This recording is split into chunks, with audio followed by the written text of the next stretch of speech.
latest facts at this hour. More than 700,000 coronavirus cases confirmed across this country. 37,310 people have died. And one of the day's other big headlines, in fact, just moments ago, as you were hearing, the governor of New York announcing 540 people died in the state yesterday, which remains the epicenter of this crisis here in the United States. But that is the lowest daily increase in deaths that New York has seen in well over a week. The statewide death toll is now over 13,000. Stunning number there. Also today, new reporting from NBC News says that advisors are warning the president against moving too quickly to reopen the economy, saying he's walking a fine political line. We'll have more on that in just a minute for you. But first, more protests are expected today in several cities across this country, rallying for an end to all these stay-at-home orders. This comes after controversial tweets by the president calling to liberate certain states. We have new reaction today from a leading Democrat. We've got to dial it down on both sides. We've got to get the politics out of this for right now, because it's not going to help anybody. But when you have the president saying to liberate your state, liberate Minnesota, liberate Virginia, I mean, that's political right there. Yes, it is. And you know what? I have told people, let's not fight. Meanwhile, some states are already starting to ease restrictions. In Florida, very popular beaches like Jacksonville, Neptune Beach, and Atlantic Beach, they're open today. Governor Ron DeSantis gave the green light despite the growing outbreak, but those beach mayors specify they're open for exercise purposes only and not for tanning nor gathering in large groups. Meanwhile, another big headline for you today, the New York Times reporting a staggering 7,000 coronavirus deaths at nursing homes around this country. Let's go right now to MSNBC's Corey Coughlin, who's joining me from outside a nursing home here in New York. So we're going to get the story about where you are in just a moment, Corey. But first, where do states stand on this push to reopen their economies in just a couple of short weeks, May 1st? That's the goal, Alex, for many states right now. And some states are actually closer to hitting that goal than, say, New York, for example. We know that many large gatherings in New York will be canceled through May and possibly even June. Still, even with some states partially reopening by May 1st, no state will be fully open at that time. My colleague Kathy Bark has a look around the nation at what some states are doing. New York and San Francisco tightening the rules, requiring all residents to wear a face covering in public, while some parts of the country may be back in business sooner rather than later as governors look to lift orders. Opening Texas must occur in stages. Obviously, not all businesses can open all at once on May the 1st. Texas announces first phase will allow product pickup at retail stores and a reopening of state parks. Beaches in Jacksonville, Florida are now open for limited hours. And in Michigan, some of the strictest social distancing rules in the nation may loosen up for businesses on May 1st. This comes after protesters clogged roads in front of the state capitol, demanding they get back to work. The frustration also building in New Jersey. Let's get to work! And Oklahoma. Why crater the economy when the virus is not, fortunately, not as bad as what it was anticipated to be?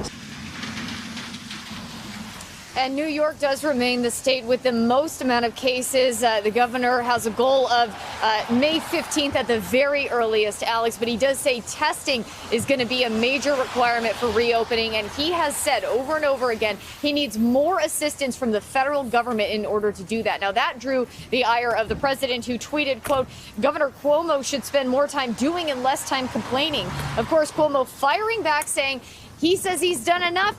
None of us have done enough. We are not through this yet. It's not over. And Alex, of course, we mentioned the horrific story about the staggering death toll from nursing homes. This one right behind me at the Sapphire Nursing Home in Queens, reporting 29 deaths, but staffers think that could be closer to 60. And over in New Jersey, police discovered 17 bodies inside a makeshift morgue at one nursing home. And that is a major concern for them. The governor saying that nursing homes is his #1 congregate concern today. All right, Corey Coughlin, thank you for that. Let's get more now on the NBC report saying that the president's advisors are warning about political risks in his push to reopen the country. Let's go to NBC's Monica Alba. She's at the White House for us. Monica, with a good Saturday to you. What can you tell us about this?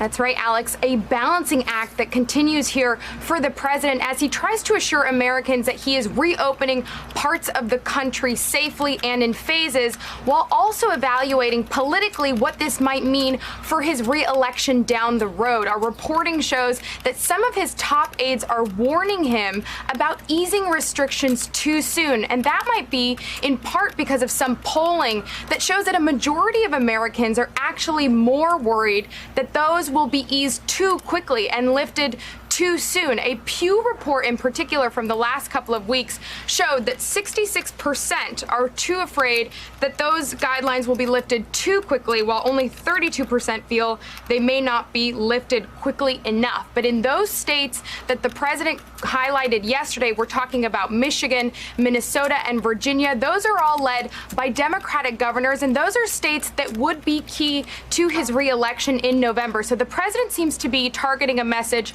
to his supporters. We saw there that many of those are carrying Trump flags or signs in those cities where some of the most economic anxiety is being put forth by these protesters. But take a listen to what the president's message is specifically to them, because he says he knows they're listening. This is from the briefing. People have been incredible. Urge those protesters to listen to local authorities? I think they're listening. I think they listen to me.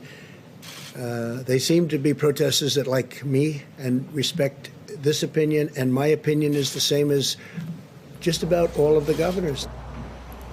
The president's campaign is telling me that they are also actively planning now future rallies with only 6 months to go until the general election. That's something they're already looking ahead to. And the president himself has indicated he hopes to get back on the campaign trail soon. And that's despite health experts warning social distancing shouldn't go away, and really mass gatherings should be avoided in the weeks, if not maybe months to come, Alex. So that's something we'll certainly be tracking. I'm sure you will. Thank you so much, Monica Alva from the White House for us. In Maryland this hour, a protest to reopen the country led by apparent supporters of the president just one day after his tweets calling to liberate certain states. Let's go to NBC's Ali Vitale, who's joining me from Annapolis, Maryland, the capital there. What are you seeing on the ground, Ali? Yeah, Alex, you were talking about those protests that we've seen across the country, places like Michigan and Virginia. Today, that's the case here in Maryland, in Annapolis, where protesters are mostly from their cars urging government officials to reopen the state. Now, Larry Hogan has said that he's seen cases on the rise here. Maryland has more than 12,000 confirmed cases of coronavirus. And in the larger DMV alone, their cases doubled this week to more than 20,000. Clearly, as Governor Hogan said, they're not seeing signs that they're ready to reopen the state yet. In terms of the people who are showing up here, though, yes, there are people who seem to be here for the bold-faced political reason that they support President Trump. You're seeing around me some people in Trump hats, holding American flags, Trump 2020 T-shirts, things like that. But then there are also people here who say that politics is a secondary concern for them. I talked with one woman who was in her car who said near tears that she's a business owner here who hasn't gotten a stimulus check and who really wants to see herself have the ability to work and bring in some money. She said she owns a beauty salon. She suggested maybe being able to cut one person's hair an hour as opposed to multiple people's hair an hour. And so, yes, for the most part, I'm seeing people out here who are really keeping politics at the front and center of this, urging Governor Larry Hogan, who is a Republican, I would add, to reopen the state, supporting the work that President Donald Trump has done. At the same time, though, there are the people out here who are talking about the need to keep businesses open and to get the economy going again. Yeah, can I just say, Ali, looking behind you, I'm concerned about the lack of everybody having a mask there. I know it is not the case in the state of Maryland. They're not required as they are here, say, in New York. I know in Los Angeles and California now. But that's concerning. I just thought I'd say that. So just look around for your own safety and move away, right? Yeah, not everyone's got a mask on. And I'll be honest, I'm not seeing people really adhere to the social distancing that we often talk about on this network and elsewhere. Yeah, okay. All right, Ali Vitale, thank you very much. Hey there, I'm Chris Hayes from MSNBC. Thanks for watching MSNBC on YouTube. If you want to keep up to date with the videos we're putting out, you can click subscribe just below me or click over on this list to see lots of other great videos.